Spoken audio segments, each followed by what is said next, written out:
I'm going to pray that nothing dies today. We don't know. I like your white nails. Thank you. I did them myself. Sweet. I was gonna go get them done. Like, my rule for myself was if I could make it 3 weeks without like them breaking or me like picking at my little hangnail things, which is gross, but it happens. I was like, then I'll go get my nails done. And the last couple of weeks have just been so crazy. And I was like, screw it, I'm gonna spend $80 to go get my nails done. Or I can just go to Walgreens and buy nail polish and do my nails like a grown up. So that's what I did. Did my own nails. I know. This is the first time since I think 2018 that I have like had no fake nails. Oh my gosh. Yeah, I don't think I've ever seen you without nails. Mm-mm. Like over the Christmas break, I just picked them off and I was like, oh, before school starts, I'll go put them back on. Well, my real nails were just in such bad shape. And then my cuticles were in terrible shape. So kind of like you said. So I finally went and got a manicure, just not to get fake nails, but just to get them to take care of my cuticles because I couldn't, they were just ripping off. It was awful. Yeah. Getting a manicure, like general manicure is the way to go, especially in the wintertime. My nails are so dry and my hands are dry, my skin's dry, and I'm constantly like putting Neosporin on my little cuticle things and putting lotion on. Yep. Okay, did you see my TikTok about my story that happened while I was at the nail salon? No, what happened? Okay, so this is the second time lately that this has happened where someone in front of me that is paying out doesn't have the money to pay for it. Or the third time, really, I guess I should say. The first time it was some kids and we were in the grocery store and their mom was in the car and their card wouldn't work. And then mom wouldn't come in the store. They were calling their mom and being like, Mom, we need help. And she wouldn't come in. And it was like genuine groceries, like milk and bread, right? So I was like, here, like, I'm happy to help somebody out. And they had been at church and I had seen them and it was right after church. And I was like, I'm happy to help you. No big deal. $40. Like, I got this. And they went on their way and nobody ever said anything. Of course, you know, that's not the point of it. But like, okay, so no problem. These poor kids, they couldn't get the help that they needed. Yeah. So the second time I was behind a girl at the grocery store and she was an employee of the grocery store. And I thought, oh, this is going to go so fast. And she only had one item. She had a soda. And I was like, oh, this is awesome because I'm a terrible line picker. And I always pick the slowest line. Well, then she decides to buy cigarettes. And then that takes forever because we got to go around the counter and unlock the thing and pick out the kind and talk about them and have a debate and all the things. And then her card won't work. Or no, she doesn't have a card. She's trying to use a credit card on her phone, which I've never seen before. What? It's not like Apple Pay. It's like a credit card on her phone. I don't know. But it wouldn't work, and it wouldn't work, and it wouldn't work. And she couldn't figure out anything else out, and it wouldn't work. And I was like, I should pay for this, but I'm not paying for cigarettes and soda. Like, I just draw the line. Like, I'm not paying for cigarettes and soda. That's fair. So finally somebody else checked me out. So then at the nail salon the other day, I'm sitting there and a woman is checking out. It's $45. But they have a big sign at the register, if you look, that says, if you use a credit card, we charge you $3 to use your credit card. And they run it and it declines the charge because they had told her it was $45 and it was really $48, I guess. Oh no. And she didn't have $48, but she had $45. Oh my gosh. Or something. I don't know. So then she tried to split it between two cards. Well, now it's going to charge $3 on each card. And she doesn't have enough for that either on the other card. And so then she's calling people, same thing. She's calling people outside and it's like, and she's cussing and she's making a big deal about it. Like, well, this stupid girl didn't tell me. And if she would have like done it right, like they just don't know what they're doing. These dumb people. And then she's on the phone. She's like, you better get in here before I kick someone's ass because this is the most fucking ridiculous thing I've ever seen in my life. Like fucking idiots they don't even know what they're doing. And she's jacked up both my cards. And the same thing, like, I understand being down to your last dollar and just needing a treat, right? Like, because life is stressful and things happen. And had she like been humble about it and been like, oh my gosh, I'm so sorry. Like, how can I fix this? What can we do? Is there another way? Again, I would have happily paid for this, but don't be a bitch. Yeah, no, I wouldn't have paid for that either. Like, you deserve the day that you're having, clearly. Like, yeah. That's so shitty. Just so strange. And I felt so bad because the people at the salon did not speak very good English. So maybe they just blew it off because they might not have known everything she said. But oh my gosh. Oh, that sounds terrible. And it turned out that the lady that was doing my nails, it was her daughter that was at the cash register. And I was thinking, Mom, you get up and you go yell at that woman to stop calling your daughter a bitch. Like, get in there. Right. Like, that was my other urge, was to get up and take up for the nail salon lady. So what was the end result? Like, how did that end? Some guy came in and I guess paid for it. Two guys came in and I guess they paid for it or did something, transferred her some money so she could afford it, maybe. Because they were like, do you have the nail salon was like, do you have Venmo? And she was like, no, I don't have Venmo. Oh, sorry. Sorry, I don't have this thing that everyone uses now. The whole world has. How dare you ask I me? know. I know. Oh, But it's just funny to see, like, it's kind of like one of those like hidden camera shows. Like, what would you do if this was in front of you? right? I love watching those. And I'm always so Yeah. surprised at how many people don't do something. Like, do you ever see the ones where it's like like a kid gets, fake kidnapped and like pulled down an alleyway and people see it and like just keep going? I'm like, I'm sorry, what? Like, how I could you do know. that? Like, you're not going to just at least look down? Like, you're not going to at least sit there for, like, I stare at everybody when I see something weird. I'm like, wait a second, what was that? What's happening? Like, I couldn't Mm-hmm. imagine being in that situation and just be like, oh, that's weird, whatever. I know. It's crazy. But I mean, I guess that makes sense as to why it's so easy for people to get kidnapped, right? Like, why those numbers are so high and why child trafficking and sex trafficking numbers are so high. Like, if we are that oblivious as a society, and or if we're so I don't know why people would, like, whatever it is that could stop somebody from saying something or speaking out or doing something, like, We just stay in our own box. Yeah, we don't want to get involved in anybody else's life, and we don't want anyone else involved in our life. So yeah, there's that kind of a barrier. that's wild. That's like, what's that saying? It takes a village to raise a child, Mm-hmm. right? I don't know if that's the right saying, but like, that's what it reminded me of this idea that we don't do that anymore. Like, we're not participating in any people's lives. We're not helping raise the children in our neighborhood. Everyone's like, my kids are better and my kids before your kids. And like, I don't care what anyone else is going through as long as like my family is fine. And I think that mentality has led us to that point where we see people getting kidnapped and we're like, sure, not my problem. Well, and we're so busy, we don't know anyone anymore. Like, how many people actually know their neighbors, right? Mm-hmm. Whereas I grew up in a neighborhood that was very much village, and we just ran like wild heathens, right? Um, but I was teaching my class this week and talking about now we have exercise recommendations for children as young as 3. We're What? seeing like obesity in 3-year-olds. We're seeing type 2 diabetes in Oh my 3-year-olds. We're God. having to design exercise plans because we're giving kids tablets and they don't go outside and play. They don't go meet the neighbor Right. kids. They're not running around being active outside. They're on screens. And so they're obese and diabetic and need an exercise plan. That's crazy. That reminds me. So our Mm-hmm. first episode, we were talking about, like, how do you make friends as an adult? And it's, Mm-hmm. if you have kids, you have a little bit of a step up with that, right? Because you're kind of forced to be around other parents and your kids are doing the same stuff. Um, but I forgot to bring this up. So I think it was, I don't know, maybe a couple weeks after we had recorded that podcast episode, we all went and did this ruck and hunt with my gym. So put on a rucksack, we rucked for, I think we did just about 3 miles.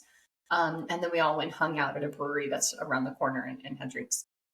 And Ryan, he knows most of the people, but introduced him to like a couple new members of the gym. And like one of the guys, I was like, oh, I think you guys are going to really hit it off. Like, I just thought that they would get along really well. And they did. But afterwards, Ryan came up to me and he was, or maybe it was the next day, but he was telling me, he's like, I remember standing there talking to that guy. And at first, it was just really awkward and uncomfortable. And he's like, and I actually had the thought, I don't know how to be friends with people anymore. And he actually like had that conscious thought. He's like, okay, I'm just gonna like listen and ask questions. It's weird because you hear something like that and you're like, well, duh. But we don't do that. We don't Mm-hmm. actively engage in creating friendships and creating these relationships and these bonds. Um, Yeah. yeah, I remember like it was just right after a couple weeks after we did that episode, and I was like, oh my God, you're experiencing what we just talked about. Like, how do you make friends as an adult? How does that I know. happen? Oh, I love it how the topics that we've hit on have been so prevalent. And again, maybe it's that, your reticular activating system, right? Where right. you think about a blue car and you see a blue car, but like it's been so poignant how our topics just keep showing up after we do the episode. I'm like, oh my gosh, we just talked Yeah. about that. Like we recorded boundaries last week and all I've seen stuff about this week is boundaries Oh, and it's come really? up in class even, right? Like we were talking about how it's okay to set a boundary. I'm actually struggling with setting a boundary right now. Oh no, we just talked about this. I know, but like it's one of, it's a situation where I can't really say too much. But essentially I'm being asked to participate in something with people that I don't really like. And I don't have really any interest in getting to know better. But I'm kind of in a position where it would be really difficult for me to say no. So Mm-hmm. I'm struggling with, all right, how do I find the balance of like advocating for myself, trusting my gut instinct, and my gut says, nope, we don't like this situation. That doesn't feel good for us. But Yeah. also, I have to kind of walk this balancing act of if I say no, I'm going to be in and around this group and these people and these scenarios a lot. So, You're kind of ostracizing yourself if you say no. yeah, which isn't Yeah. bad, but at the same time, it's like, I don't know, I feel like I'm kind of walking a tightrope. And I know that's a very broad explanation, but I can't really share too many details about it. But Yeah. yeah, so I'm struggling right now with like, okay, what's the boundary here, and how do I find balance of what's good for me and still honoring what I think is right, and also, being respectful of the situation that I know I'm going to be in for a while. So stay tuned. I don't know. I'll come back to it. Let you know how it goes. Oh gosh. Yeah. We want to know how it turns out, what you end up doing. My boundary right now, and I think this is something that you'll have insight on, is, living by myself before I met Will, and it was my first time to live by myself ever in my whole life. Yeah, we did that at the same Because time. I remember that. yeah, yeah. And so I developed this like amazing routine, right? Because you have all the time in the world. You go to work when you want to go to work, and you come home when you want to come home, and you work out when you want to work out, and you eat when you want to eat. And it's amazing because you don't have to take anyone else into consideration. But now with Willow, we are trying to figure out the line between us time and me time. And Oh he's not yeah, the same way, right? Like he doesn't need me time. Whereas I'm an only child and I am kind of a solo loner, yeah. right? So I need me time. And I don't know how to balance that with Will a little bit. Does he get upset or annoyed or irritated when you want that? Oh, no, no, no. He does not get upset or annoyed at all. He just I want to make sure that I'm prioritizing our relationship. It's really not about his reaction. Right. Okay. It's more about me just making sure that I'm prioritizing our relationship and not being selfish about me, right? Yeah. It But like is. we've worked out together for a while, but we've kind of hit this V in the road where I kind of want to do me workouts and he needs to do something different than I do. Yeah. And so that was one of our kind of daily dates. We would go to the gym together. We'd talk all the way there and talk all the way home because we have to commute there. And we would lift in the gym together. And it was a good bonding thing. But now we've kind of hit this divergence and we're not sure how to do it. Can you still go to the gym together, but just do different workouts? Yeah, and I think that's where we are.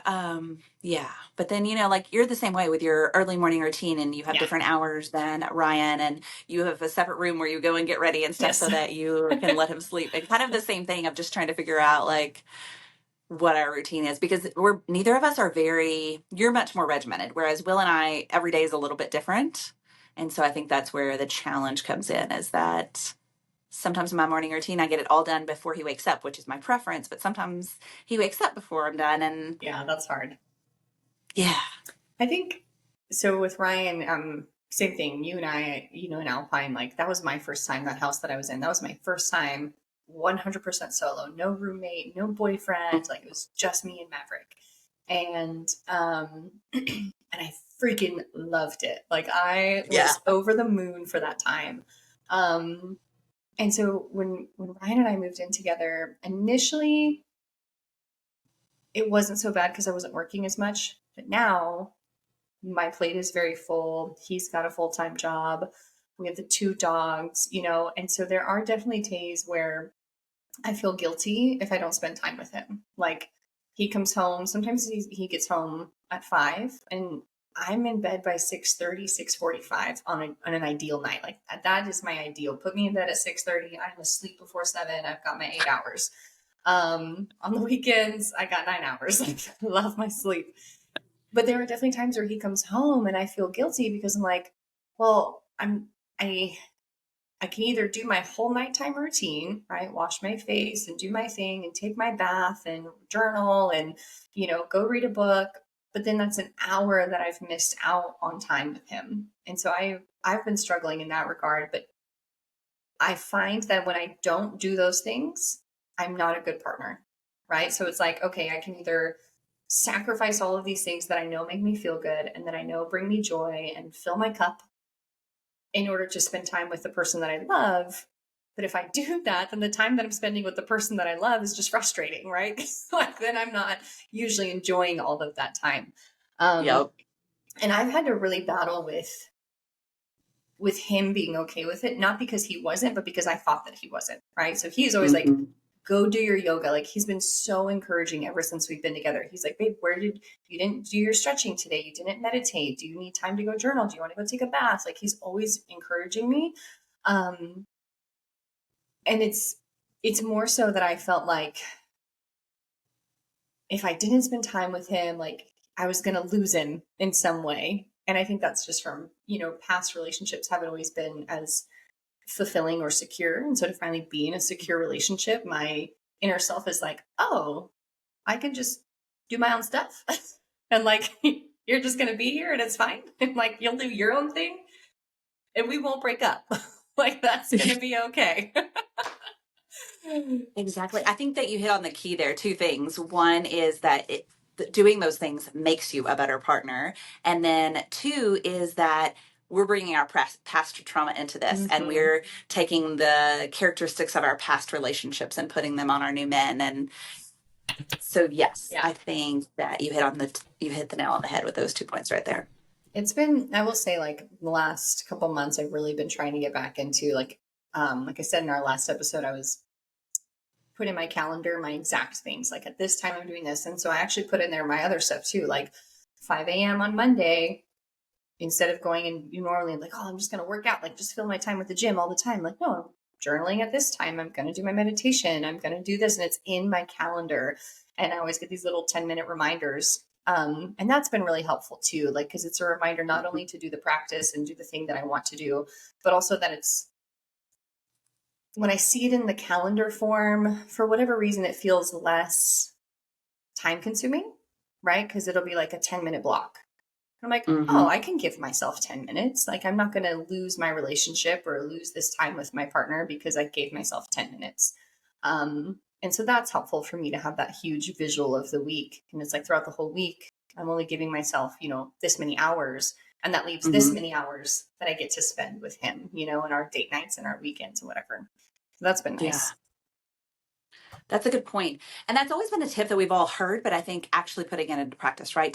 Being tedious enough to sit down and put those 10-minute blocks in your calendar. But I think also you feel less guilty for doing it when it's in your planner, right? Like Yeah. I had this in my schedule. This is part of my day. And Yeah. it's just it's just like going to the dentist or having a meeting with anyone else, right? Yeah, exactly. It's just that's the plan for the day, right? And Mm-hmm.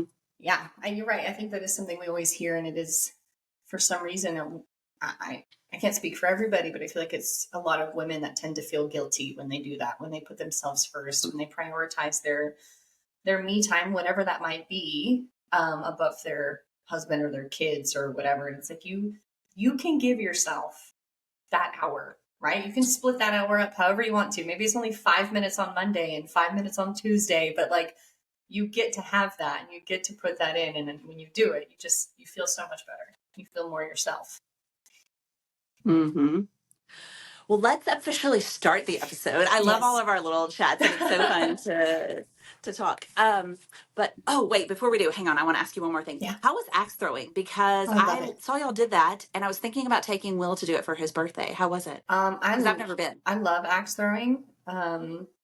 Just because I'm kind of weirdly good at it.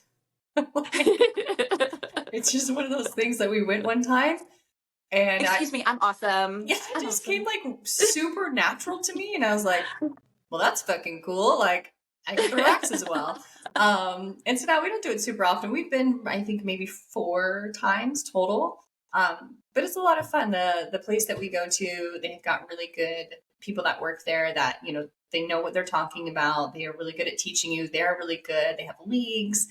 But yeah, it was a fun, we just go and have a drink or two and throw axes for an hour, and you play games. So like you can play different types of, some of them are kind of like darts, I guess, because it's the same Okay. rings. We can also play like horse. We play tic-tac-toe. Like there's fun games involved with the axe throwing, but you guys should definitely go. It's a lot of fun. Okay, so then it's enough entertainment to do for like an hour or more. I would say an hour is probably, if you're going just the two of you, an hour's plenty, because then it's just Okay. you two throwing axes for an hour, which is exhausting. Yeah. If you've got a group of people, you could do, like more of a 2 hour stint. But Okay. yeah, we usually just do 1 hour, have a drink, throw some axes, maybe get some food, and then that's it. Which Okay. Ryan is better than me now, which I'm not happy about. So I used to be better than him at throwing axes. Like the last 3 times we've gone, I'm just really good. And we went this last time and he kicked my ass. And I was like, well, we're done with this sport. On to the next.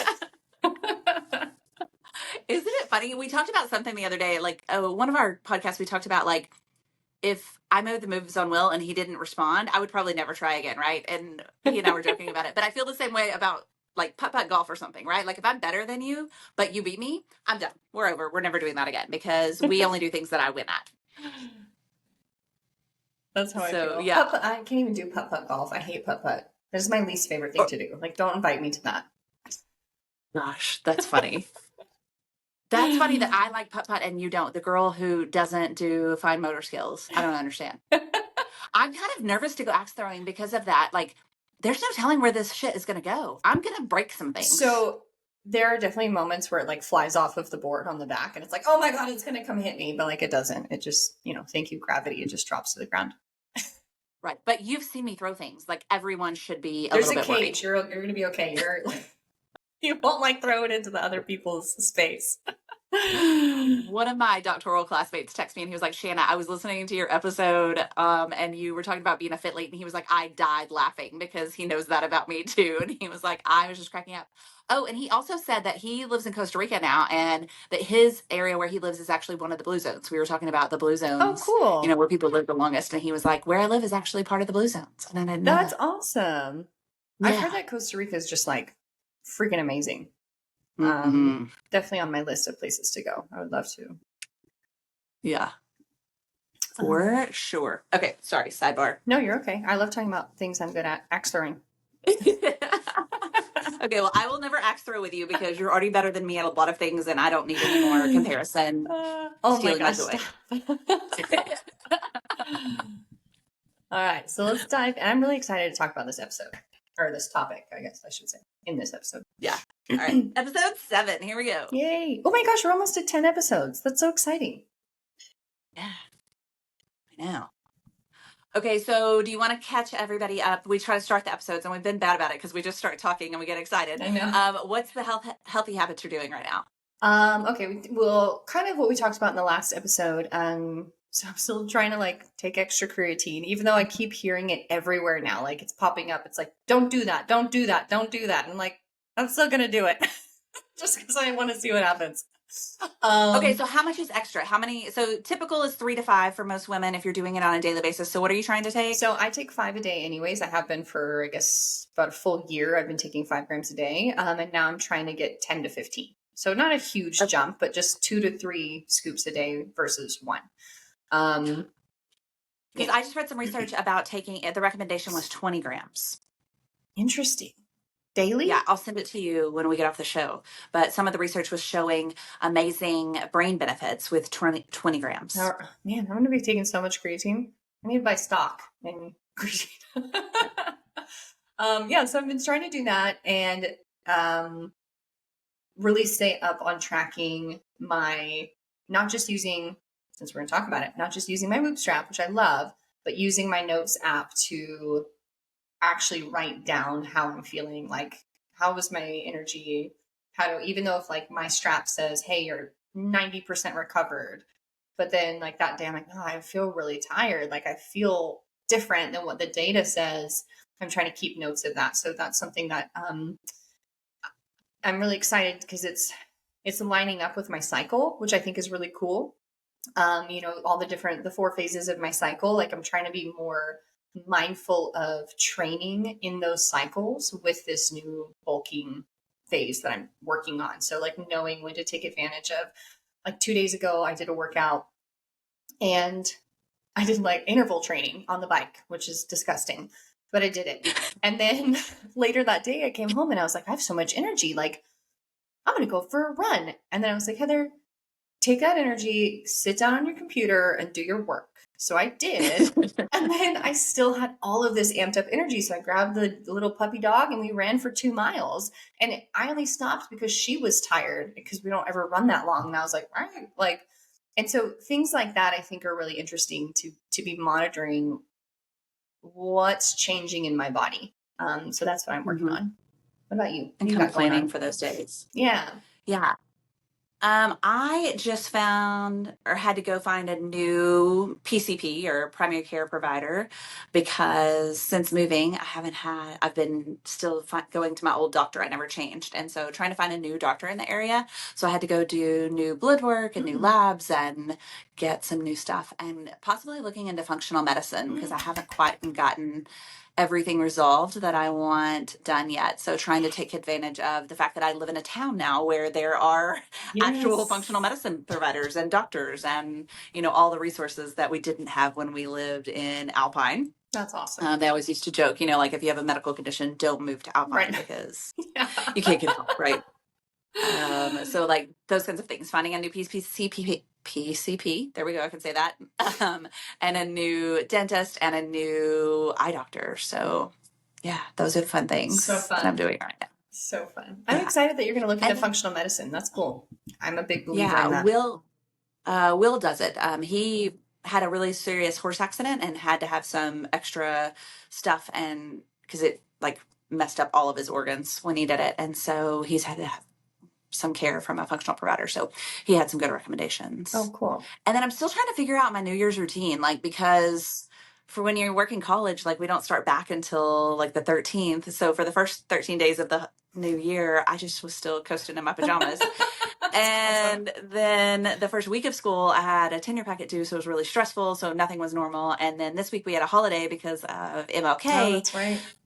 So I'm hoping maybe next week we'll sort of have like a better like morning routine, night routine kind of thing, day-to-day schedule. Do you have like something you did before that you're bringing in, or are you kind of changing everything? Like, how is that routine going to look different than before New Year's? Yeah, well, in the fall, I had class at 8 a.m., which for me is super stressful and not convenient. Well, partly because I want 3 hours before I have to be anywhere. And then it takes me 45 minutes to an hour to get here. So I would need to be up 4 hours before class. And then and I want an hour to prep. So I really needed 5 hours before 8 a.m. And that was You're waking up with me. Yes, but I wasn't really feeling that. So I didn't have my morning routine all fall, and I could definitely tell it. By November, I was in a slump and I was depressed and the time change and I just got all of it. Would you call it the fall frumpies? Yes. I love that name. It's so cute. The fall frumpies. It was so awful. I mean, I'm sorry you had them, but it's an adorable name. Yeah, we got to find the silver lining of it. Yes. Yeah. So just trying to figure out, like, ideally I would have, I would have 3 hours to get ready because I want to make breakfast and I want to journal and read and do my red light mask because I got a red light mask. Yes. I've seen you posting about that. We need to talk about this. Yes. And then I want to either like foam roll or do yoga or bounce or just a little movement, right?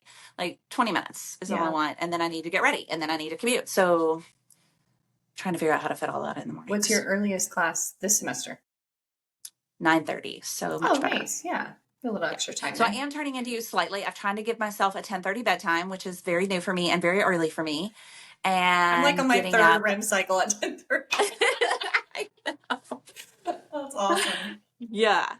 Yeah. So kind of leading into what we're going to talk about today about tracking data, I've been trying to teach my students about all the things that their phone already tell them. So every student that I have has a phone, right? Like I don't have a single student that doesn't have a smartphone.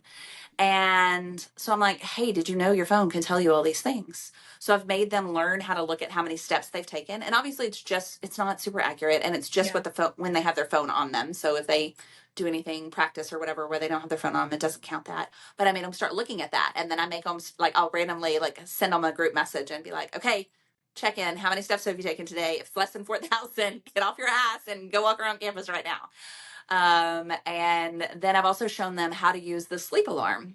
So on your Apple phone, have you ever used this? Yep, I use it. It's always on. I have the sleep. I have the mindfulness. All of that stuff.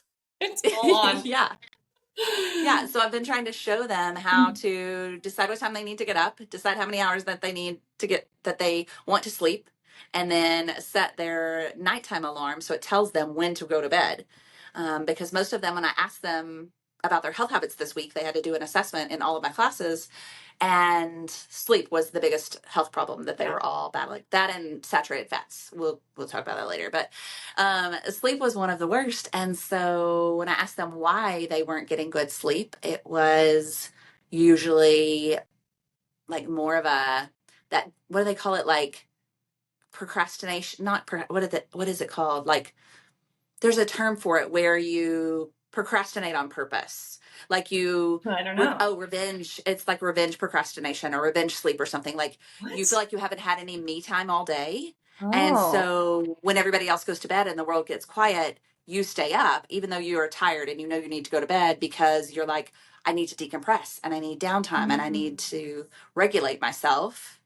But yeah, it's like revenge sleep, revenge procrastination, revenge something. I haven't heard of that, but not in the terms of like what it's actually called.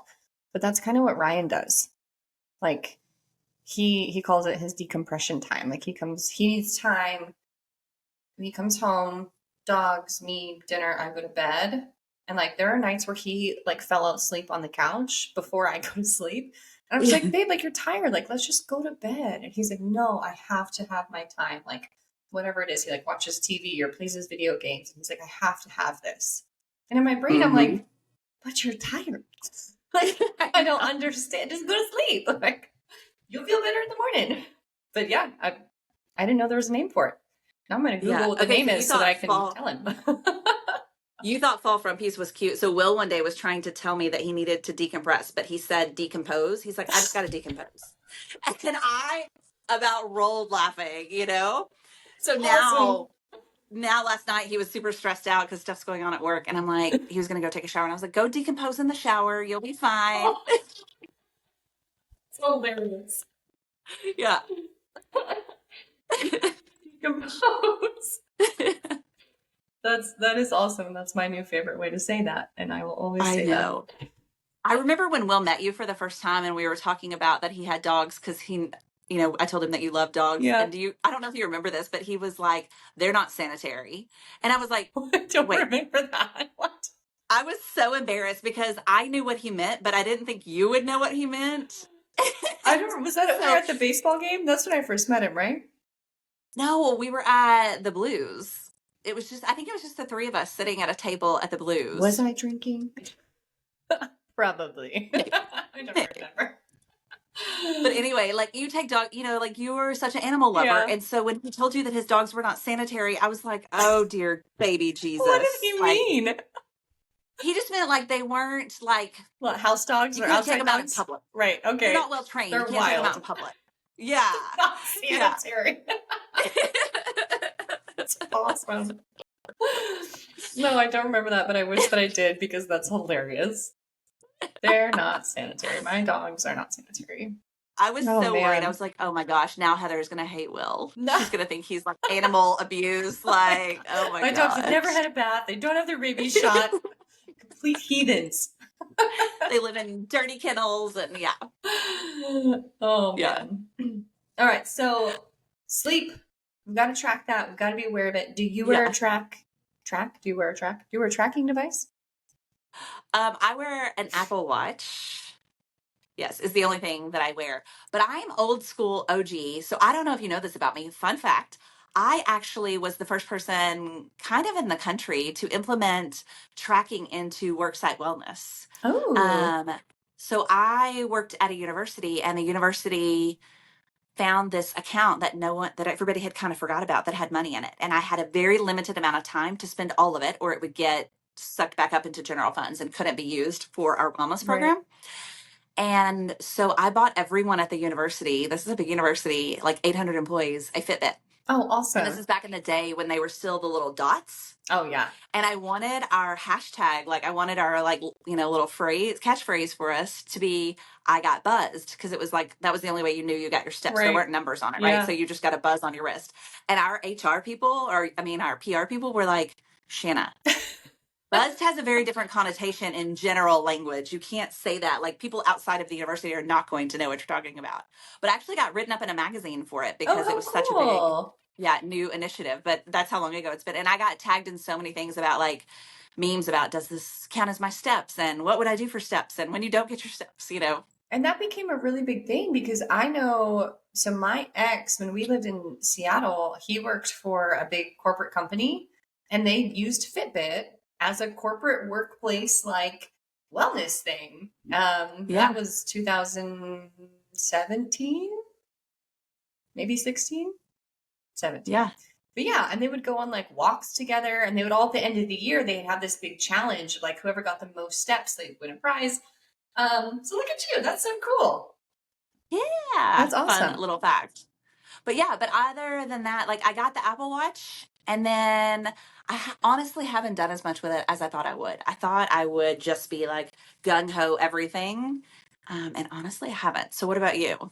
So I've done all the things, not all of them, a lot of them. I was a Fitbit user when that first came out. I wore Fitbit, and that was fun. And then I was an Apple Watch wearer, and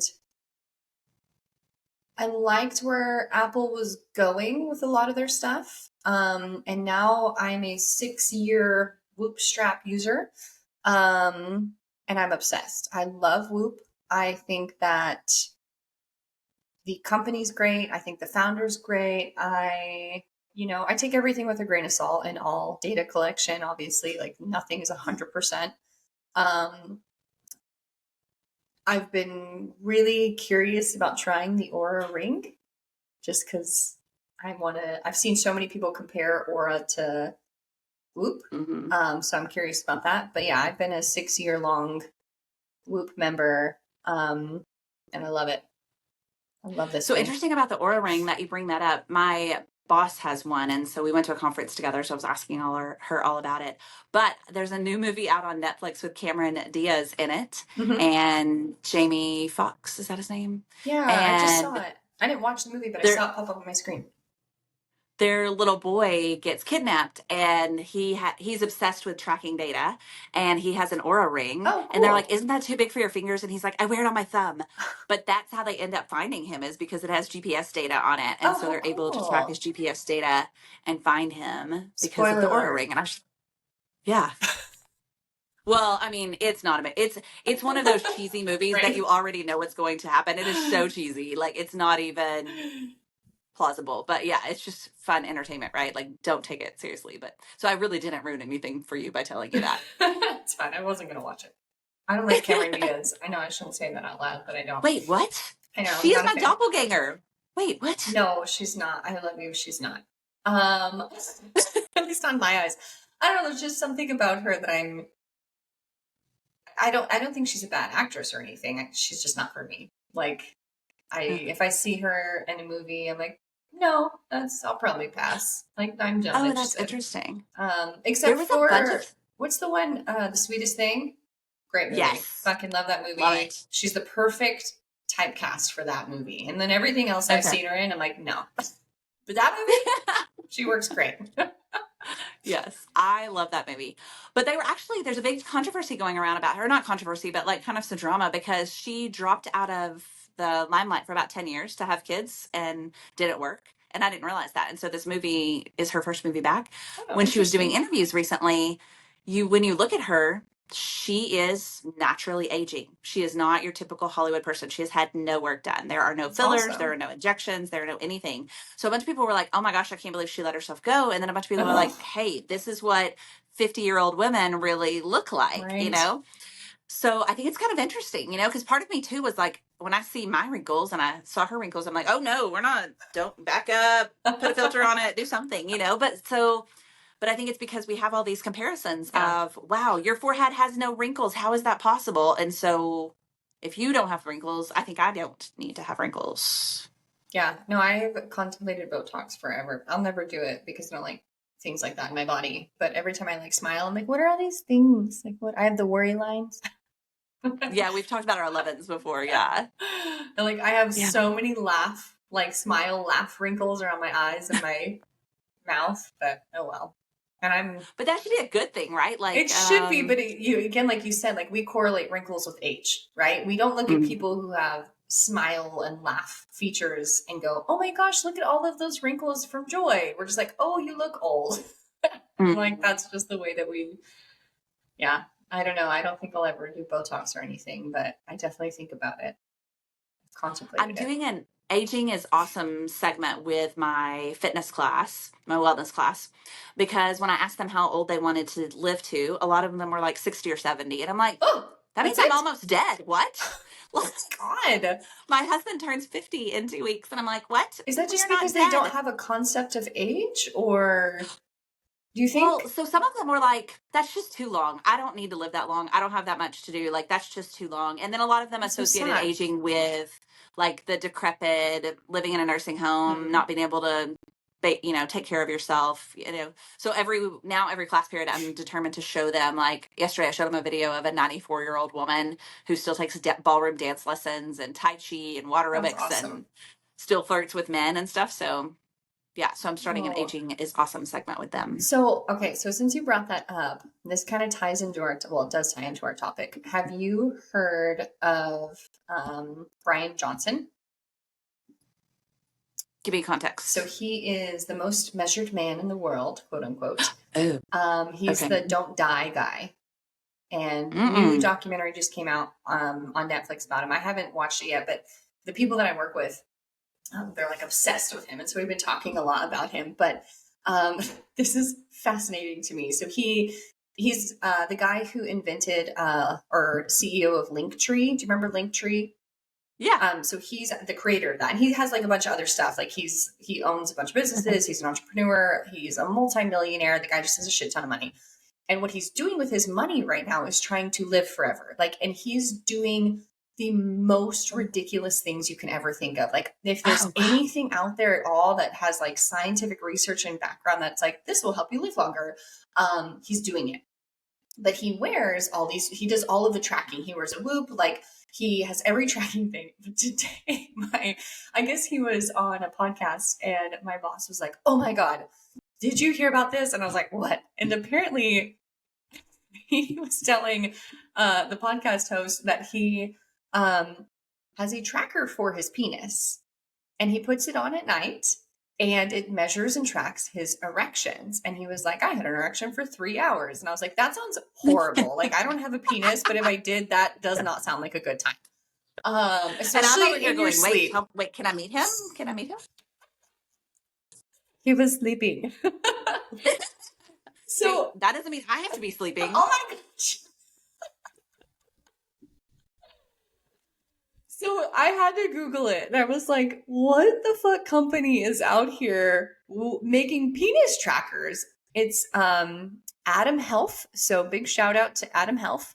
And they make penis trackers. They're the only ones apparently, and it monitors and like there's science behind it, right? So and I didn't know this. I think this is fascinating. Apparently, the amount of erections that men have in their sleep and the length of time that they last correlate to a lot of different health factors for them, including Yeah. like their cardiovascular health. Yes. And I was like, who freaking knew? Like, I had no idea that. Of course, of course you did. But I thought that was fascinating. So yeah, this guy Brian Johnson, which I want to go watch his documentary this week. Um, he wears this as a tracking device to monitor, and he also does his sperm count and all of that kind of stuff. So, and like his whole goal is just like being, and he does look very young and like healthy and all the things. But yeah, so anybody out there want to like be more mindful of their uh, health through their penis? Adam Health, they have a tracking device that you can wear at nighttime. Okay, so actually, I've seen this before, not not in a gross way, but there's a research study where they took college male athletes, and they had them compare their diets. And so one of them ate a vegan diet and one of them ate a meat diet for one day. And then they measured their erection. They did the sleep study the same way that he did. And it was amazing that the men with the vegan diet had much better performance. This sounds really familiar, actually. I think I saw this. Yeah, it's like a documentary. Okay, Yeah, I think yes, it's on yes, Netflix. yes. Okay. Yeah, and so then one of my girlfriends and I were talking about this, and she actually put her husband on a vegan diet for this, Stop. partly Oh for my this God. reason. Yes, and he's like cowboy, Mister, eating potatoes. Yeah, and he was like, "All right, cool. Like, if it will give me that, I'm in. I'm in." That's hilarious.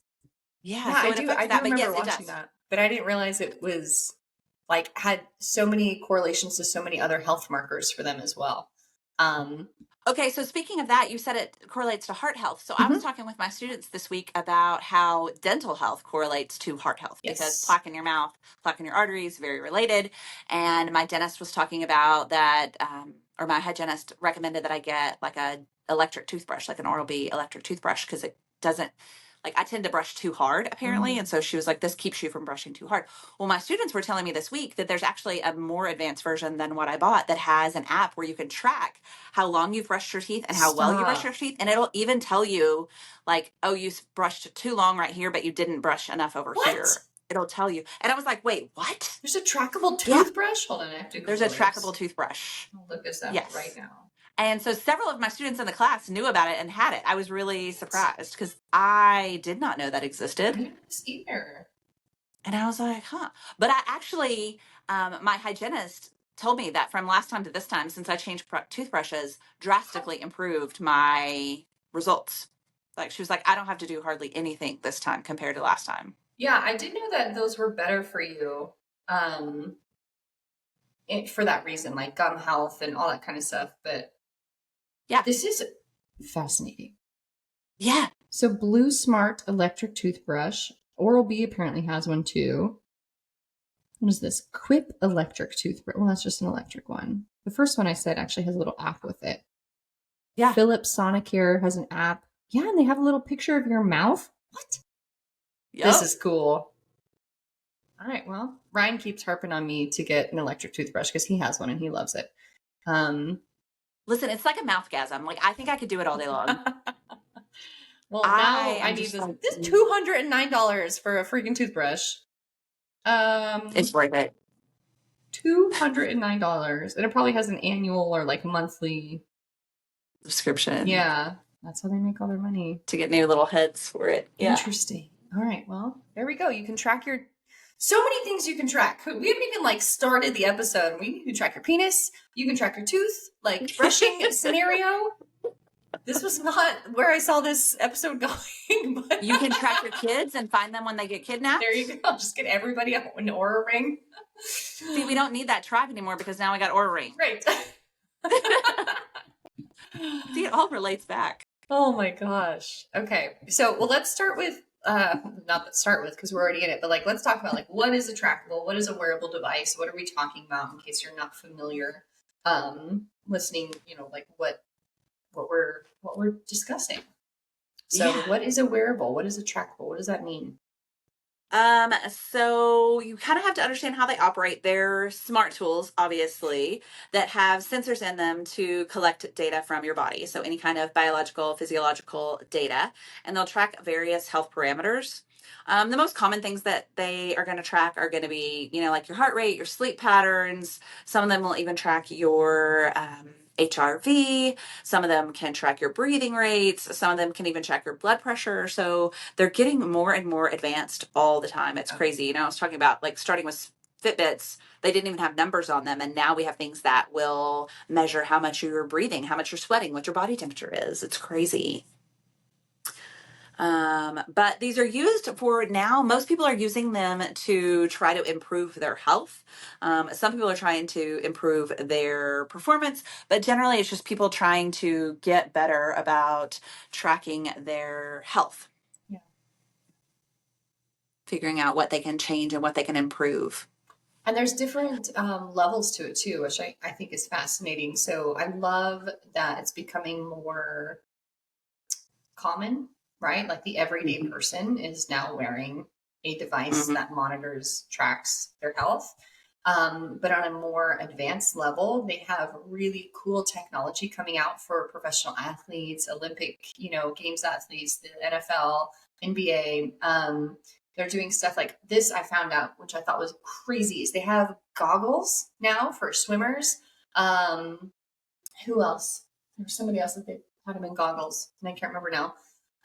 But basically, it's like everything that you have in your device on your wrist that we wear, they have it in their goggles, so they can see what their heart rate is, what their stroke rate is for their swim. They have them where it detects the angle of their head, so that they can go in and like make these really fine-tuned adjustments Oh, wow. to their movements. And I was like, that's pretty freaking cool. And they're doing it now with like the NFL. They're wearing vests, and these vests monitor all of those things, like your heart rate and all of the movement, the speed in which they're transitioning, so their coaches can go back in and be like, okay, this is where we had these errors or these things that we could do better on. Which I didn't realize, like, I knew that technology was developing since we're all wearing it on our wrist, which means that what's actually happening behind the scenes is they're light years ahead of us, right? Yeah. I just didn't realize how far advanced this stuff was. And these pro athletes and Olympians, have access to some of this training gear that you can just put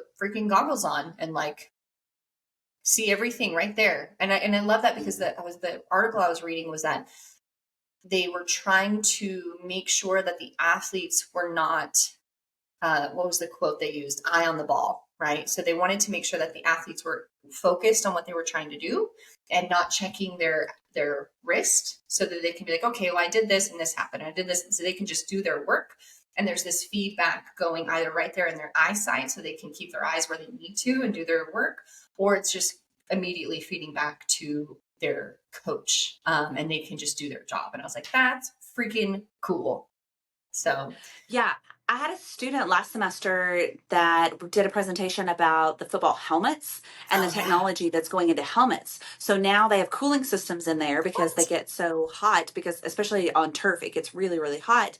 So they have cooling systems built into them. And then also now for CTE, for all the brain injuries, Yeah. they've got extra technology in there to talk about the impact and to measure the, like they've got so much stuff that is going on in the helmets. And then you talked about the goggles. In rodeo, this isn't really tracking health data, but in rodeo, a sunglass company that's really kind of the big brand in among rodeo athletes, they put a camera in sunglasses so that you can film your roping run from your own perspective, right? So you can look at the That's position of the horse in relation to the cool. position of the cow, and then how you swung your rope and how you threw your rope and where you released it and what happened when it hit the back of the horns, things that you couldn't detect from side angles, right? What's the name of this sunglasses brand? They are called Bex, Bex. Thanks. I'm gonna have to get a pair. Not for that reason, but just I don't know what I would use it for actually. Maybe for my axe throwing. Who knows? Let me show you what a badass I am. Well, that's so cool. Yeah. So I love that there's just this huge broad spectrum of devices where we can start collecting data. So with your Apple Watch, you were saying you don't really use it the way that you kind of wanted to or hoped to or had the intent to. What do you like about it though? Like what, without having actual intention of doing anything with it, is there anything that pops up that motivates you or that sparks interest for you to be more conscious of your habits or your health or anything? Oh, the stand up every hour thing. I love it and it pisses me off all at the same time. I forgot about that feature. Yeah, that one's rough. It especially makes me mad when I am standing. Like, I've been standing for an hour, Right. you stupid little thing. Like, please don't tell me to stand up. I am standing. Then I have to like wave my arm around like an idiot, like hello, or do a squat or something so it knows that I'm not just dead. But I do love the fact that I actually track my rings.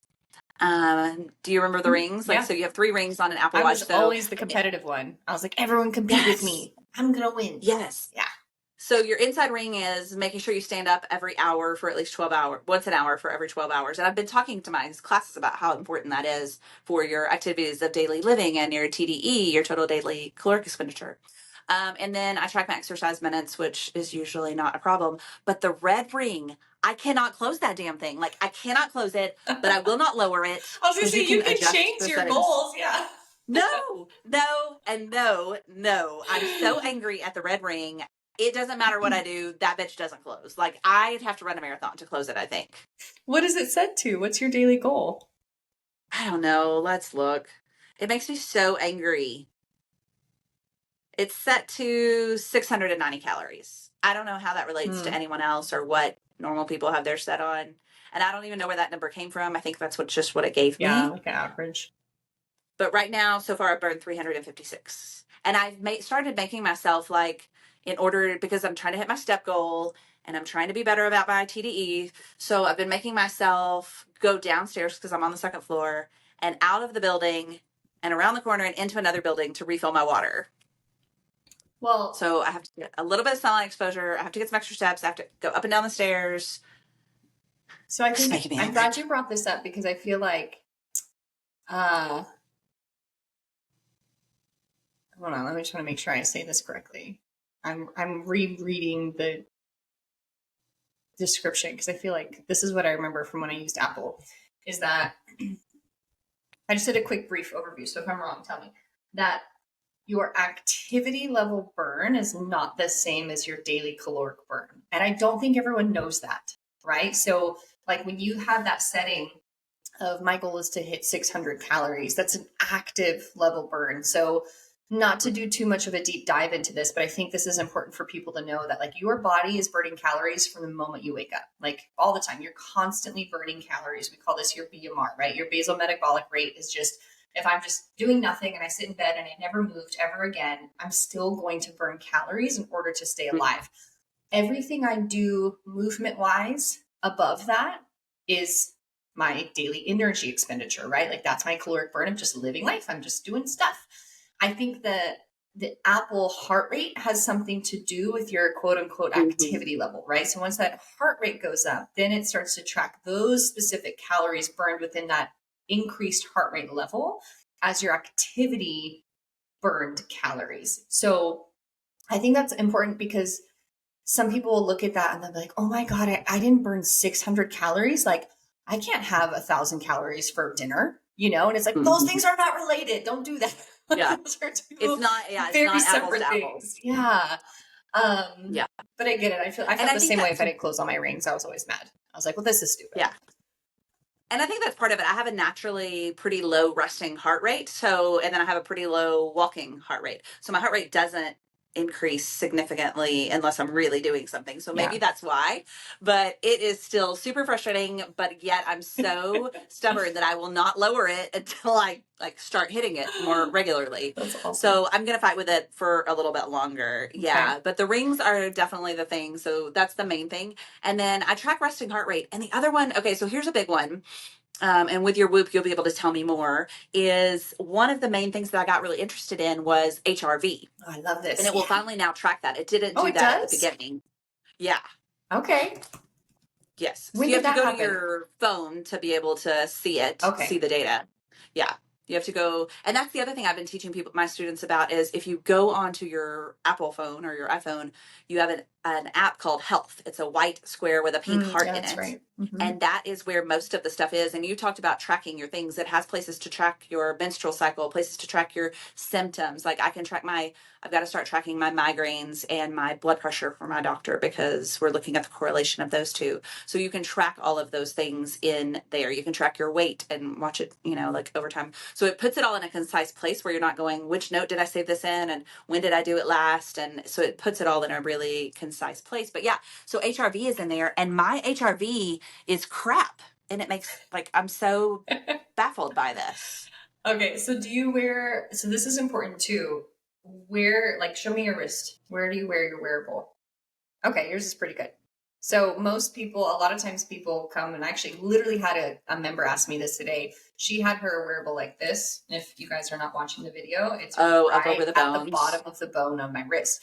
And she's like, I don't understand. My heart rate says it's only 89. And we just finished this workout. And I was like, where are you wearing that? And she's wearing a Garmin. And so you have to have it the rough estimate is about 2 inches, from the wrist crease. If I bend or flex at my wrist, I want about that 2 inches.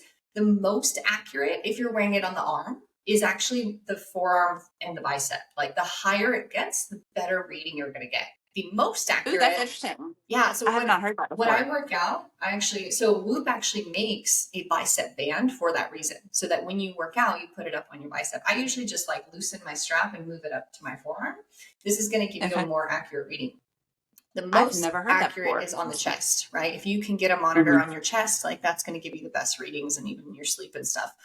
And that's what we use when we do like true testing Yeah. in the lab here for science, physiology stuff. Yeah. Do you have, when you do that, do you have anybody that wears a wearable and you do the strap, and like, do you get good comparisons with that, or are they like really far off? At my previous university, we had done a little bit of comparison with it, and they were pretty close. Yeah. Yeah. I know there's definitely some margin of error within all of these things, but yeah. I think that's cool because I hear a lot of people, again, literally just today, I was talking to a personal training client. We're starting like a new training system. And I asked him, I was like, hey, do you have a wearable? And he's like, no. He's like, I'm thinking about getting one. And I was like, I would really love it. Like, if that was in the means for you to do so, like, please get one, because the data that you can give me is going to be really helpful for us in our training. And he was telling me that he was talking to somebody else who was like, no, don't do it. That's just all crap. Like, it's all baloney. They make all that stuff up. Oh, it was his doctor. He literally talked to his doctor because he used to wear a Whoop strap. He doesn't anymore, but he wore a Whoop strap. And he's like, I didn't like the numbers. Like, I didn't like all of the things it was telling me. And he's like, I showed it to my doctor because he's like, I was worried about the numbers. And his doctor was like, this is all BS. Like, none of this is accurate. And I was like, oh, wow. Huh? And so I was like, wait a second, where were you wearing it? How long ago was it? What happened? I need more information. And give me your doctor's name so we don't go, nobody goes to see him again. Exactly.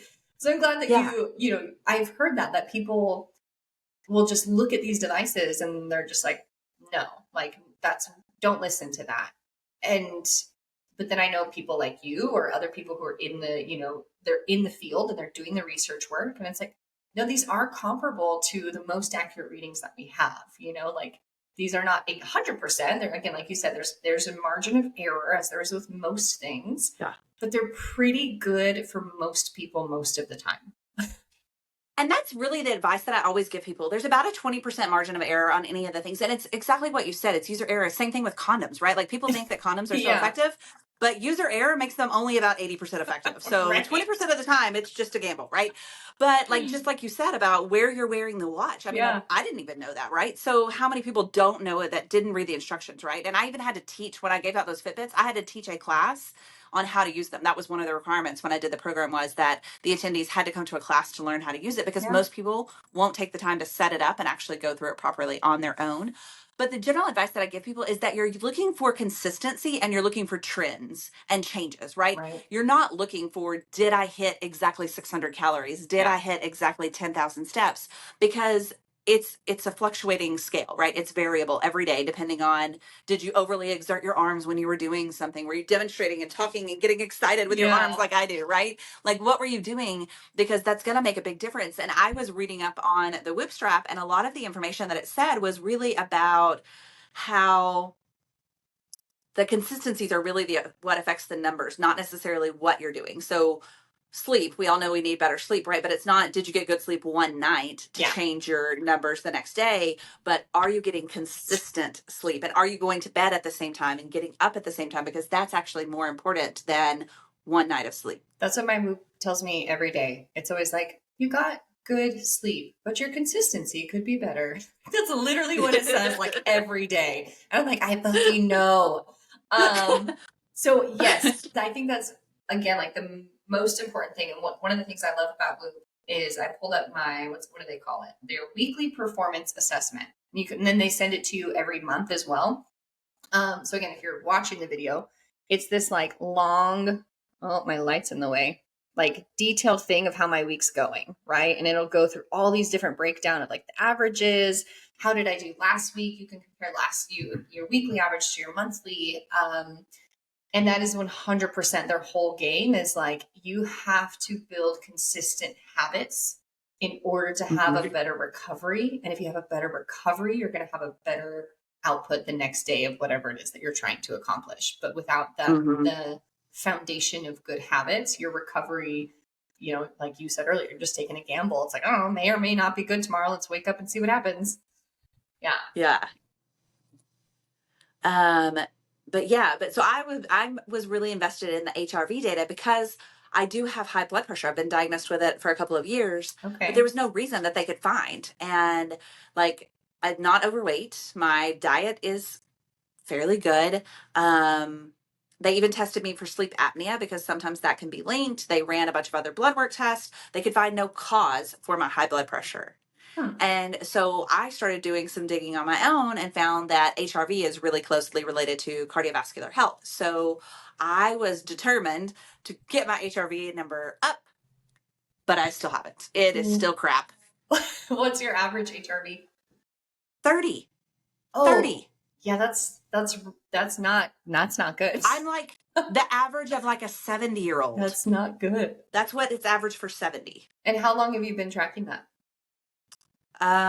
Since I lived in Alpine, so a couple of years. Oh wow, okay. And that's been Yeah. your rough average that whole time? That's fascinating. Mm-hmm. So I guess again, kind of going back to what we said, the good thing is that it's been consistent. It doesn't drastically fluctuate one way or the other. And HRV is tricky because if you don't know what HRV is, sorry, it's heart rate variability. So when we measure our heart rate, we have, your resting heart rate. And the way to measure your true resting heart rate, if you don't have any kind of device, is that you should check it first thing in the morning when you're still laying in bed before you even get out of bed. And you could do simple like radial pulse where you're inside your wrist or carotid artery on the inside of your neck and check it for 10 to 15 seconds and then multiply it out to get your average for 60 seconds.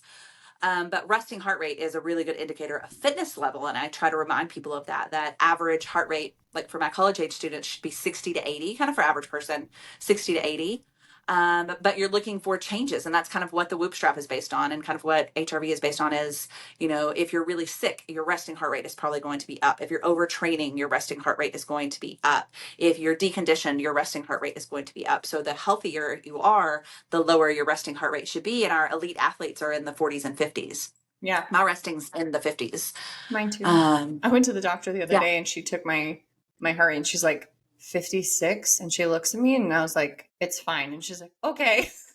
She's like, are you alive? Yeah. I was like, it's fine. I have a very so when my sleeping resting heart rate is in the 40s. Oh wow. So yours is really low. It's really low. So let me see since we're about the Whoop here. I can go into last night. My resting heart rate was 43. My average, and that's my monthly average, is 43. But there's times I drop down. Like this week, I've been at 39 2 times. Oh my gosh. While I'm asleep. Okay, so last episode we talked about how long you can hold your breath for, and this episode we're talking about how slow your heart is. Heather, please do not die. Like you're that person who's going to go into like sudden cardiac arrest. That's these athletes that are really conditioned fit. Be careful. Okay, I'll be so careful. Well, my heart rate variability is really high too. So let's see. What is yours? This week my average is 116. Shut the front door. I'm always in the. Why is mine so bad? Mine's always between 100 and 125. Like that's normal for me. That angers me a lot. Not only out of jealousy. I'm angering you so much in this episode. I'm so sorry. So to explain HRV, so it's heart rate variability. So your heart, the way to try to explain it, if you can see, if you're watching the video, you should really watch my little finger movements here. But you have 2 chambers in the top and 2 chambers in the bottom. Your heart has 4 chambers, and they usually genuinely go boom, boom, boom, boom, boom, boom, and that's your heart rate, right? You hear that? Boom, boom. And their pause between the beat of the heart is what heart rate variability is measuring. So it's not always consistent, and it's measuring it in very small, like hundredths of a second. So it's a very, very tiny number, but it's measuring that pause in between your heartbeats, and it's related to your autonomic nervous system. And because you have your parathetic symptom, well, wow, mouth. Close enough. Now I can't even say it. Parasympathetic. Yes, you have your sympathetic and your parasympathetic nervous systems. Thank you. And I finally had to give myself a letter orientation to help me remember which one is which. So sympathetic is related to stress. Parasympathetic is related to peace. Is how I finally had to remember those. I haven't heard that version, but I like that. S and P. I just made it up this week. I think that's great. S an S, P, and P. Yeah, a parasympathetic piece, sympathetic stress. So this is your fight or flight, right? And your piece, your parasympathetic is when your body is, it's telling your body to rest and digest. And then your sympathetic is like, oh, we're getting chased by a bear, go run, all the things that cause stress in our body. So it's really closely related to those two things. And this is what helps give your body, or like the Whoop straps tell you when you're more recovered, is when your sympathetic is down, which means your HRV went up. You have a greater length of time between your heartbeats. Yeah. And the way that works, so again, we can kind of approach this, like the tracking devices, from two perspectives. Like I feel like general population and then athletes. General population or nerds. Yeah, exactly. Or the rest of us. I feel like general population using things like that is going to be really helpful in terms of, like you already said, noticing big changes in what is consistent, right? If all of a sudden, if you're me and your HRV is 118 and 118 and 118, and then for 3 days in a row it's 54, like I'm sick and something's wrong, right? Like that is cause for some type of alarm that I should be checking in. Like I had the flu over Christmas, my HRV plummeted, like just went down the shitter. So things like that are really helpful for us to just be monitoring our day-to-day health and what is going on. And a lot of times people have these high levels of stress and they don't actually notice how it's affecting their body. And so being able to track your resting heart rate, track your HRV, those things are going to help you be more mindful of your stress levels in your sleep. And then you have the other side, like, if you want to use these devices to build your performance in the gym or your sport or whatever you're doing, like you were just saying, that HRV is going to help determine how good you feel the next day and basically what your body's able to take on, like how much strain, how much stress, how much output is your body ready to do. And if your heart rate variability is higher, again, we're talking kind of most people most of the time, if that heart rate variability is higher or within your typical range, your body's going to be more likely to take on strain. It's like, cool, we got well rested. All of my nervous system stuff is functioning well. Like today's a good day that I'm going to push a little bit more, or I can push a little harder in the gym, or I can go for a run when I didn't want to. And then the adverse of that too, if it's a little lower, then you get that good feedback of like, okay, like I can still work out, but I probably shouldn't push too much because my body's telling me that it's already full a little bit. Like the strain levels are a little bit higher than what they normally are. And I haven't even done anything yet. So I think that's probably my favorite part about it. Like just being a huge nerd about how can I be better for whatever it is that I'm doing, is knowing my recovery every day so that I can adjust my workouts that day and adjust, like even to my coaching. Like there are times where so the Whoop will automatically track activity. And I'll get these little alerts throughout the day. It's like activity, activity, activity. And it's all the times where I'm coaching. I'm like, okay, like I apparently get really excited when I'm coaching, but I'm learning to be more mindful of that because of this information. So if I have a day where I wake up and my recovery is a little bit lower, maybe we had a couple glasses of wine, or I went to bed later, or I had a really hard workout, all of those things will affect that. If I have a lower recovery the next day and I still want to work out, I'm now way more conscious than I ever was about like, okay, maybe don't go so hard on the coaching, like still provide a good class, but physically I don't need to do as much. Like I can rein it in. I can ask members to demonstrate something. I don't have to do, 5 push-ups every single class to demo. I can find other ways to keep my energy levels a little lower so that I can execute what I want to execute. So that's why I love the heart rate variability attribute. And I think that's a really fascinating thing to your recovery. Okay, so I love that we're doing this podcast together because we're in such different places of life, right? You're at the peak of like trying to maximize performance, see what your potential is, what you're capable of. I'm over here trying not to die of heart disease because I have a goal to live to be 100. And I was purely looking at HRV as it's very closely related to cardiovascular disease and cardiovascular death. And so that's what my interest in it was, more of the health side, and yours is more of the performance side. So I love that it can really indicate both, and that these numbers can be used for anyone, and we should all know our numbers, right? There are Yes. certain numbers that we should all know. And this is a newer developing one that hasn't been as commonly used and is now more readily available for us. And so we can take advantage of that. But again, we're coming at it from such I know. different perspectives and still being able to use it.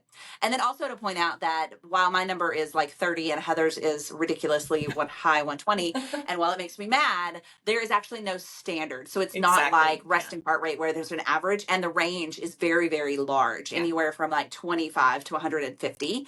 So don't, kind of like we've joked many, many times, don't get into the comparison game and the competition game either. And I think that's one of the really big tricks and challenges of trackers and of having this data is it can become consuming. It's a form of, oh yeah, I'm addicted to mine for sure. It's a form of dysmorphia, right? Like we can get addicted to it. Yes. And I was laughing last week. I planned a game for one of my classes, and it was like a 8 dimensions of wellness bingo card / scavenger hunt. And I just wanted them to go have fun and move their bodies and learn the dimensions of wellness. They just cared about the rules and winning. And so then when I quizzed them the next class period about what dimensions of wellness we did activities in, they could not name all 8 because all they were focused on was winning. And that's where I think we have to like make sure that that our listeners understand that when you're looking at this data, you're using it for the right reasons and not getting obsessed with the data, and that you don't let the data rule you. Even if your HRV says, or your Whoop strap says your recovery is low, it doesn't mean, oh God, I can't do anything today. Yeah. It also depends on what part of life you're in. Like you're in a peak performance phase of your life. So you're going to use it differently than me, who's like, I just want to make sure I'm healthy and can see my grandkids one day, right? Like we're in different places. Absolutely. But it can be obsessive, like an eating disorder.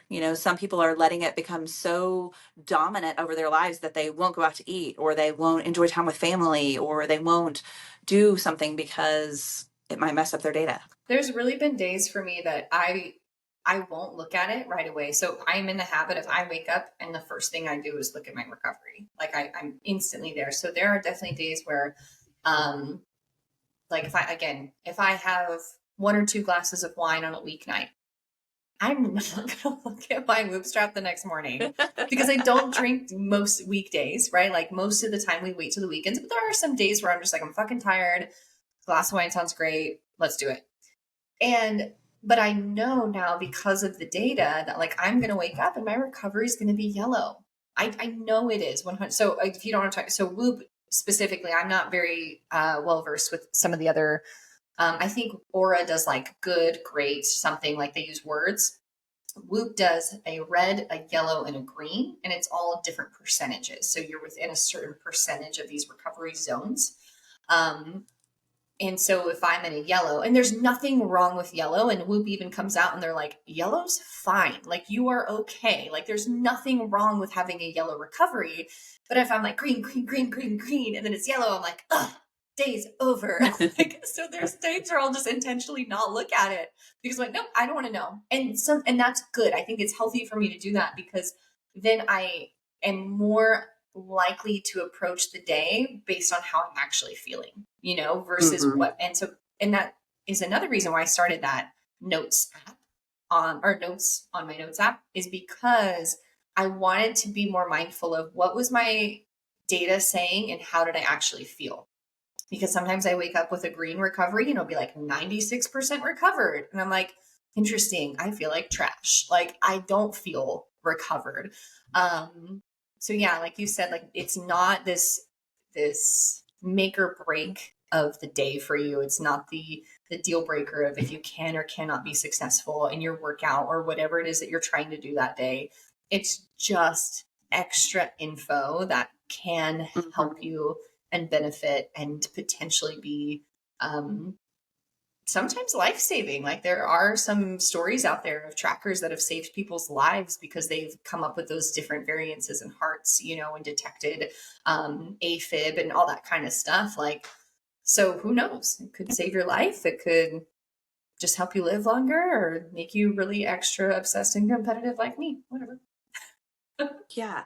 I was watching something the other day, and these daughters were like so freaked out about their mom that they were like, Mom, you have to wear this tracking device. We need to know where you are every second, and it detects falls Mm. and it'll call 911 for you. And I don't know, my generation, there used to be a commercial come out that you could wear this Oh, little the chain little around your neck. sticker, So, the little clicker yeah. thing. Yes.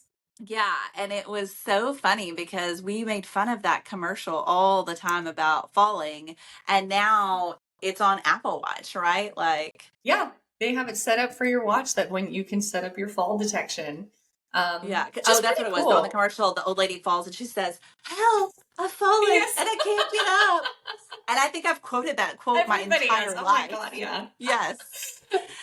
That's And now we don't awesome. have to do that. Your watch, like I heard a story about a guy who had a bike wreck and his Yeah. watch noticed it and called 911, and they were able to save his life because of it. Yeah. Which is, I think that's freaking cool. Like that Yeah. kind of stuff is, I love where this industry is going. I love just how technology and AI are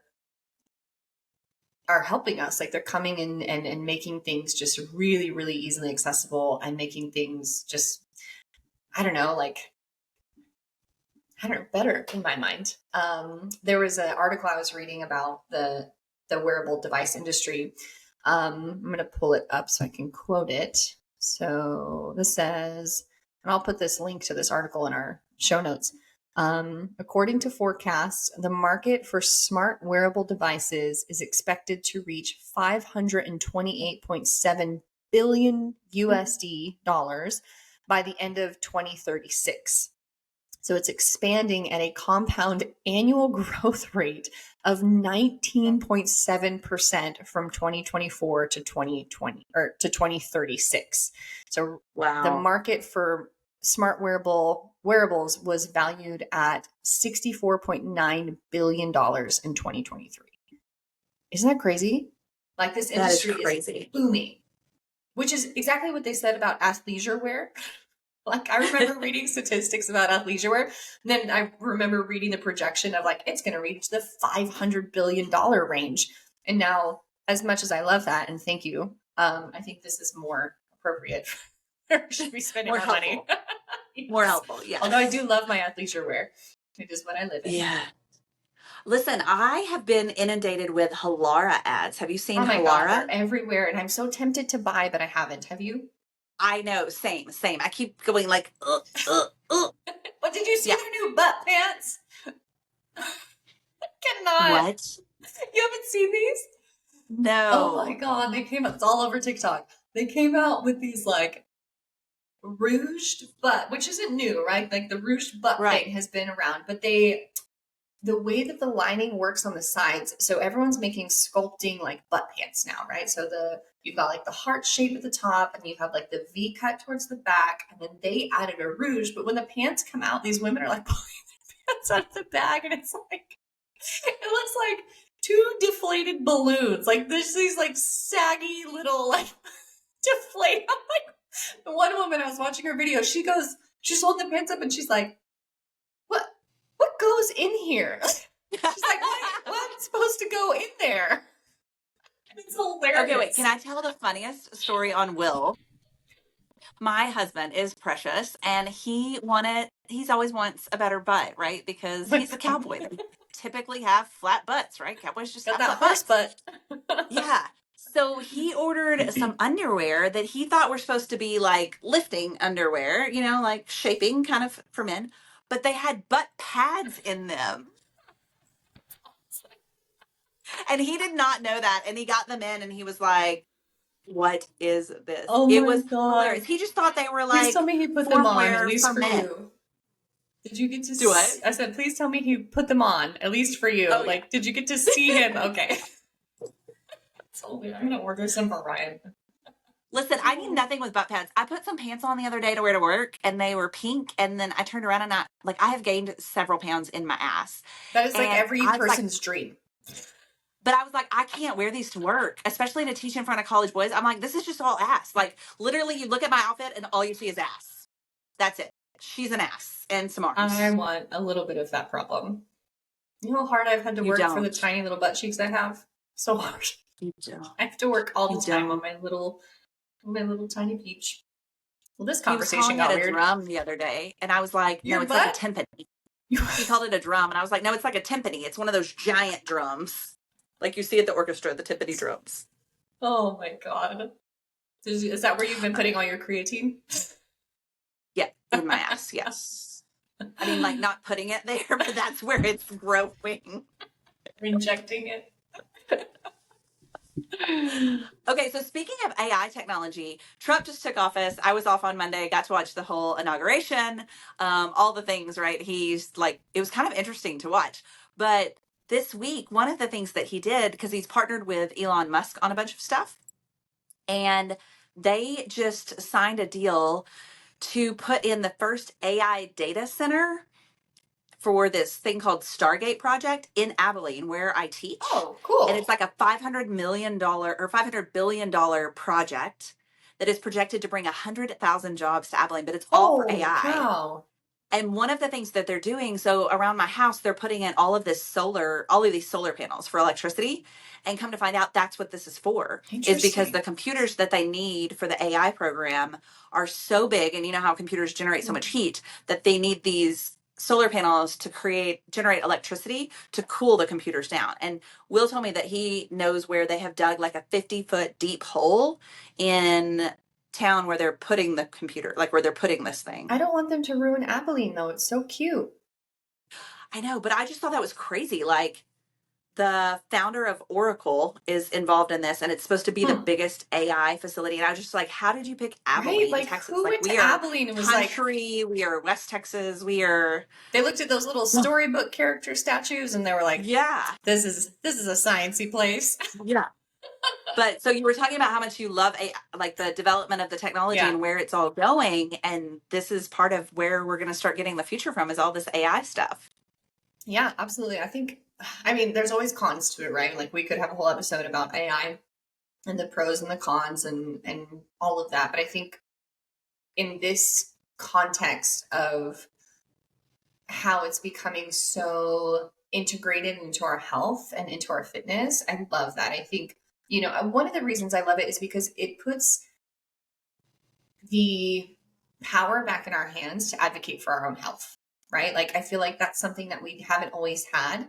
Um, you get a lot of people, you hear these stories all the time about people would like go to the doctor and they're like these symptoms, symptoms, symptoms, symptoms. And the doctor's like, oh, just take this pill, or oh, you're just this. Or if you're a woman, it's like, oh, you're just a woman. Ugh, don't get me started. But now I feel like these devices are heading in the direction where we're going to have a lot more power to be like, no, I actually have this stuff that shows you that something's not right. And one of the things I love is that, so one of the reasons why I was about to switch to the Aura Ring actually was they have pretty good reviews about menstrual cycle tracking. They're one of the better options for people who want to use a tracker to help notice their cycle, the different phases that they're going through, how that's affecting their body, their skin temperature changes, et cetera, et cetera. So that to me over the last couple of years has become really important. I want to work with my body and not against it. And I want to find those ebbs and flows of what phase am I in and what can I do that's going to be the best output for my body right now. And I think from a health perspective, again, being able to have ownership over that and being able to go into a doctor's office or go into wherever and say, yes, I know exactly when my last cycle was. I know exactly how I felt. These women who have like PCOS and all these other symptoms and different diagnoses, it just gives them the power to be like, no, this is the information that I have. And let's start from here, not from wait 6 months and see what happens mentality.